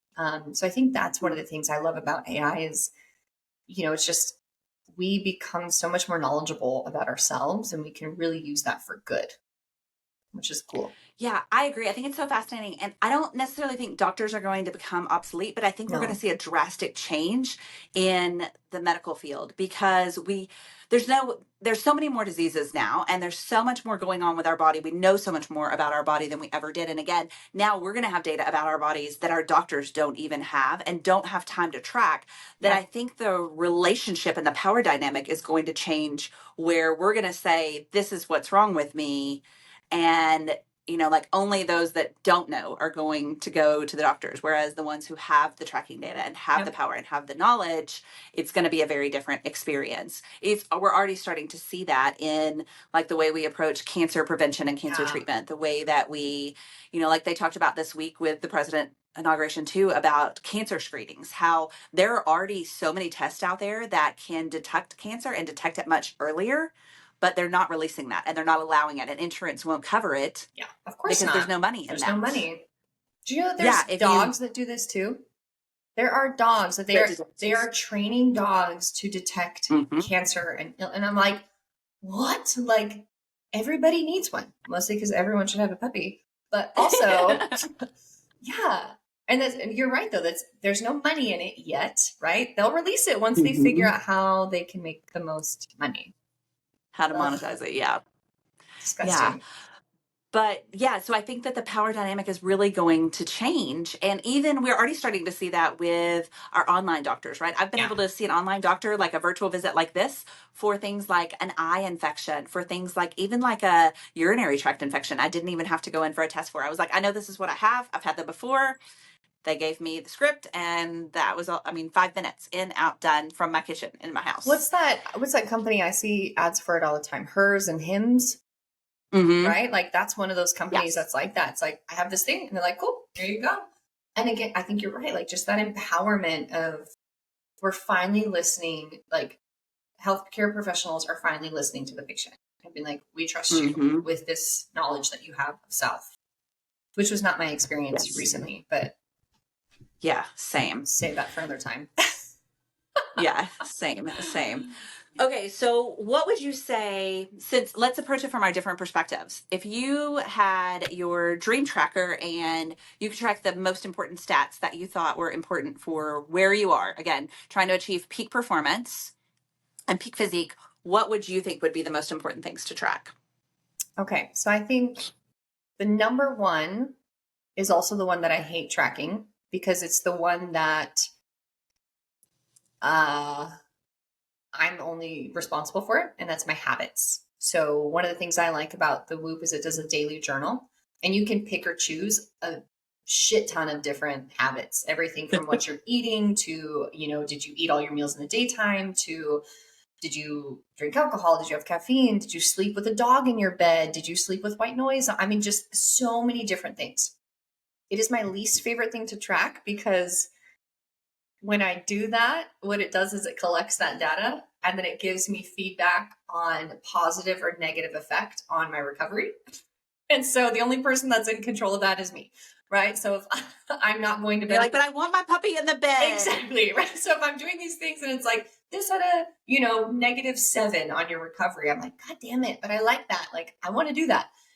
So I think that's really important, because again, like we just talked about, it gives you ownership. You are in control of your own health. And so when you start tracking your habits, and then you get to see how those habits actually affect your recovery and your sleep and your health, the only person that can change that is you. So that's my number one. My number two is the heart rate variability. I think that that's really, really important, like we've already talked about for so many reasons. And then the number three is my heart rate zones. So the ability to log different activities, including recovery activities. So like sitting in the sauna, or non-sleep deep rest, or meditation, all the way to my HIIT workouts. And then I get to see a breakdown of my heart rate zones from zone 0 to zone 5. And Roop just recently released a more personalized version. So instead of like a general scale, they're taking all of your previous data and they're customizing your heart rate zones to you, which I think is really cool. Oh, wow. I think that's important to me from the, like we talked about, that performance perspective, because I need to be in certain heart rate zones to achieve certain outcomes. Like, I know that if I am training for muscle growth right now, I am mindful that my heart rate zones are going to be a little bit lower. So I'm not upset if my heart rate zone is max a 3 on days where I'm doing simple, straightforward strength lifts. But then, okay, do you want to do a brief overview of heart rate zones? Just brief, so if anybody doesn't know what you're talking about. Yeah, so heart rate zones are going to be different. So I found this interesting, and before I dive into that, have you worked with your students on heart rate zone 0? No. So I haven't looked into that. But Whoop, like I said, they just redid their stuff, their heart rate zones, and they got more specific and personalized, and they came out with a heart rate zone 0. So I can't speak to that because I haven't done a lot of research on it, and I just think that's kind of interesting. My guess is it's like baseline, like what you're just like, you're not doing activity, so you're resting heart rate essentially, but you're not asleep. That's my guess. I don't know. Stay tuned. I'll come back to that. Yeah. It says when your heart rate is below 50% of your max. Oh, okay, perfect. In a rest or recovery zone. Yeah. Oh, I'm a good guesser. Yeah. Not that was a hard thing to guess. It's pretty easy to like self figure out. Okay, so heart rate zones. Heart rate zones are they're usually used for measuring intensity in your exercise. So different zones from 1 to 5 is the standard scale, right? So zone 1 is very light, right? So that's 50 to 60% of your max heart rate. Now remember, your max heart rate is like the fastest your heart can go. That's it. That's all it's got. So this is 50 to 60% of that. So this is usually like maybe if I'm going for a pretty slow walk, like my heart rate right now might be at a zone 1 because I'm pretty excited. We're having this conversation. I'm moving my body a lot. So I could be close to a zone 1 heart rate just because my adrenaline is peaked a little bit, but I'm not exercising. I'm not doing anything super strenuous, right? This could also be like recovery. So you might hit your zone 1 in your yoga class. That's like a genuine yoga class, not like power or HIIT yoga or anything like that. Zone 2, people hear about this a lot, especially now. This is becoming very trendy to do zone 2 heart rate training. So this is about 60 to 70% of your max heart rate. And a lot of people attribute zone 2 heart rate training to having a lot of different cellular benefits in your recovery. And so again, like we talked about in our last episode, you're going to hear differing opinions on zone 2. Should people do it? Should they not? Should women do it? Should women not do it? But this is basically like you can have a conversation while you're doing your workout, right? So it's like, I'm riding the bike, but I can talk to my mom on the phone. My mom may or may not notice that I'm riding the bike, but there's some heart rate uptick. It usually takes a little while to get into that zone 2 range. It's not something that happens right away. Again, depending on the person. So some people, like if I'm doing zone 2 training, and let's say I'm doing it on the bike, I'm usually on the bike, unfortunately, for like 15 to 20 minutes before my heart rate can stay consistently at zone 2, which is exhausting mentally. And then I'll stay at that zone 2 for a while. Zone 3 is more... Because you're basically dead. Right. Because all the other times I'm dead. Zone 3 is moderate, so 70 to 80%. So this is, I would say, in my personal view and in my personal experience, this is where most people train unknowingly. Like if you're not a tracker, if you're not tracking your heart rate, I think most people hit zone 3 and they go, oh my God, I can feel my heart rate. And if that's not normal for you, that's usually when we scale back, when we're a little out of breath. Like I can talk to you, but I have to like catch my breath. And that's usually the time where people are like, okay, I'm working hard, I have to stop. You actually want to push a little bit more. We want people to push into that zone 4 and even play around and hit that zone 5. So zone 4 heart rate, you're going to be closer to 80 to 90% of your max heart rate. And then zone 5, you're working very hard. You are not breathing. You are all out. Like you're a runner, you are sprinting, you are putting everything you've got out there. And by the time you get that finish line, you're dropping to the floor, you're done. You can't catch your breath. That's your 90 to 100% max heart rate is zone 5. Yeah. Yeah. Good. That was a very long-winded explanation. Sorry. And if you don't have a tracker, again, I think you gave a great explanation because old school, we had to learn how to do this in college classes before we had trackers. Yeah. Right. So we called it the talk test. So for zone 2, can you carry on a conversation? It shouldn't be, like the way that we are talking now, but you should still be able to talk and carry on a conversation. Zone 3, you should be able to speak, a couple of words at a time, but need to catch, take a breath every once in a while. And then zone 4 should just be like, I can tell you that I'm dying, right. That's what I can tell you. Don't talk to me. Yeah. And so I also try to teach people about the recommendations. The recommendation right now is 150 to 300 minutes of cardiovascular exercise. Yeah. And so 30 minutes a day hits you at the 150 minute mark, or 60 minutes a day. So 30 to 60 minutes per day, most days of the week, is what the government's recommendations are for health. And the lower intensity, the longer you need to go, and the higher intensity you can actually do as little as 75 minutes. So if you're doing really high intensity cardio, like you talked about, the zone 4 and zone 5, you only need about 75 minutes of it. And that helps you avoid overtraining as well.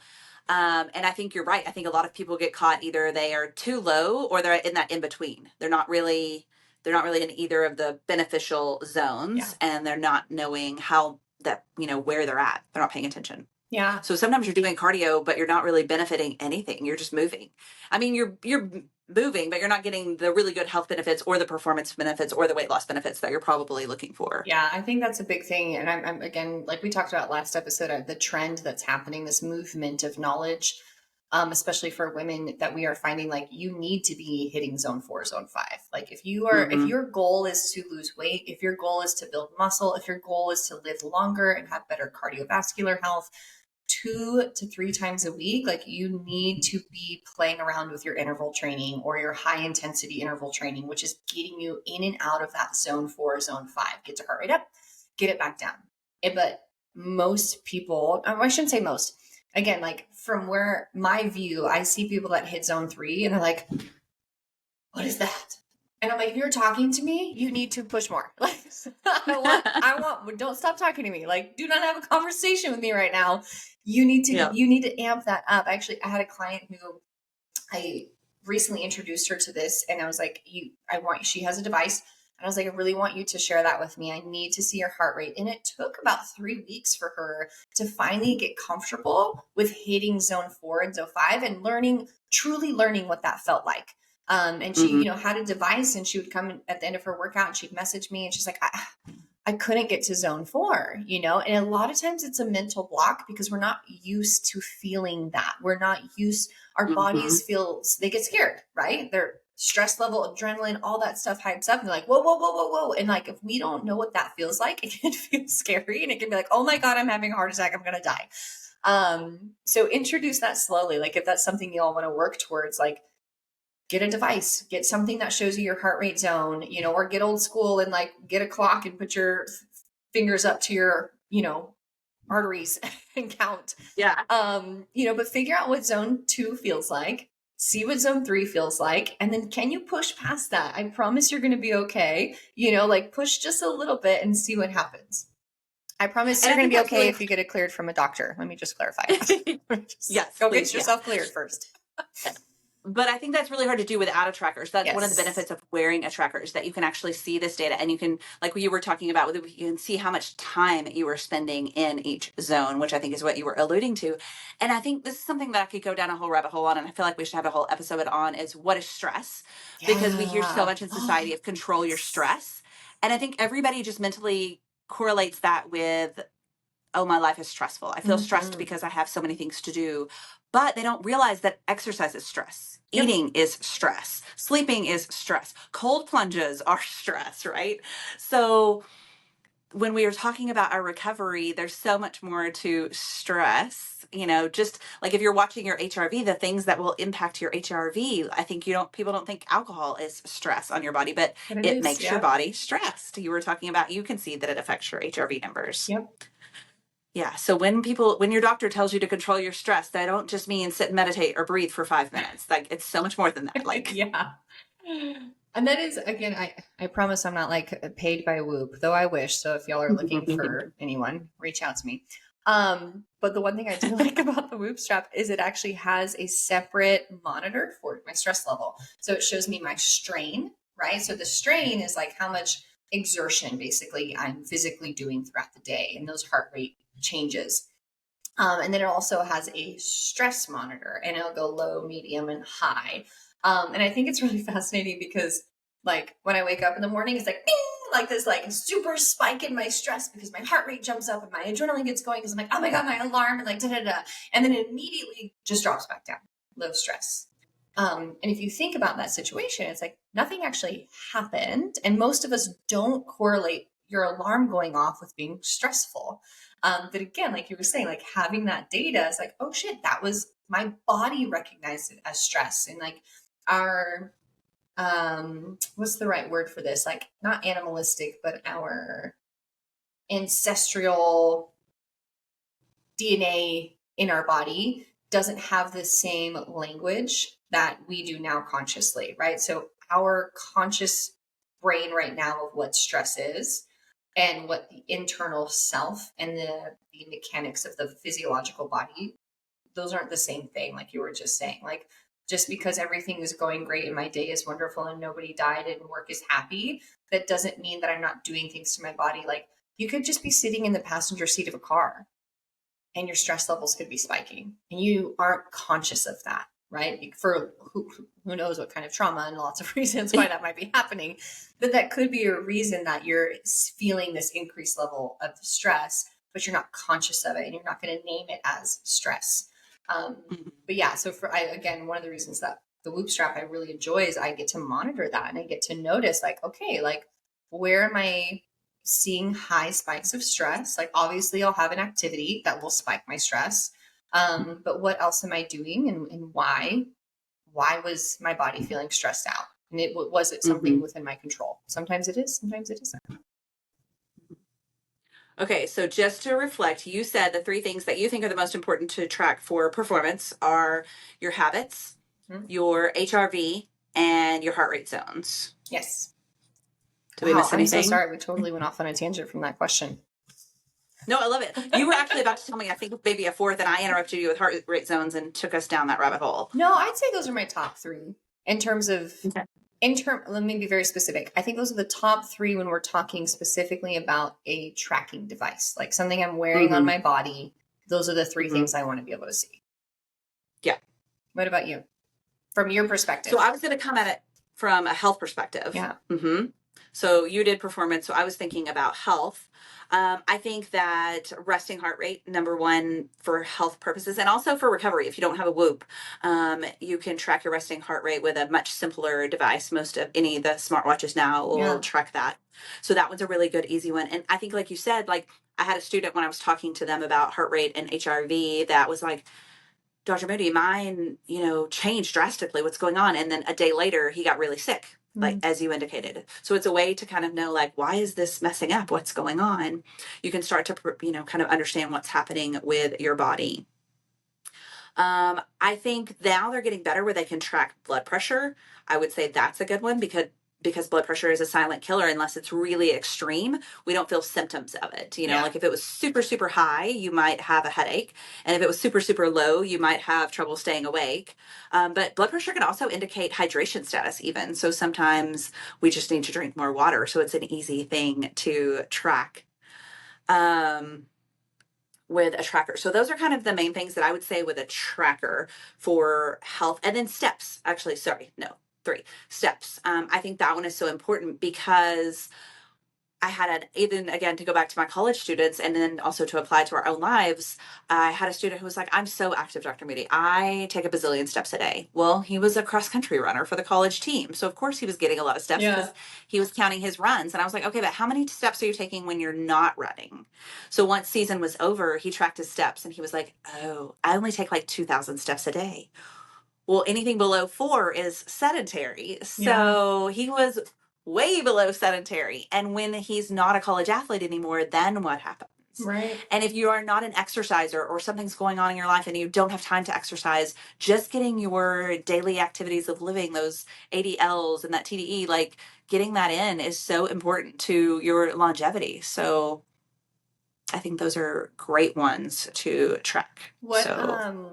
So since we went over heart rate zones, do you want to talk, and we talked about HRV, do you want to talk a little bit about resting heart rate and like, what is resting heart rate? Why is that important? What should we be looking for?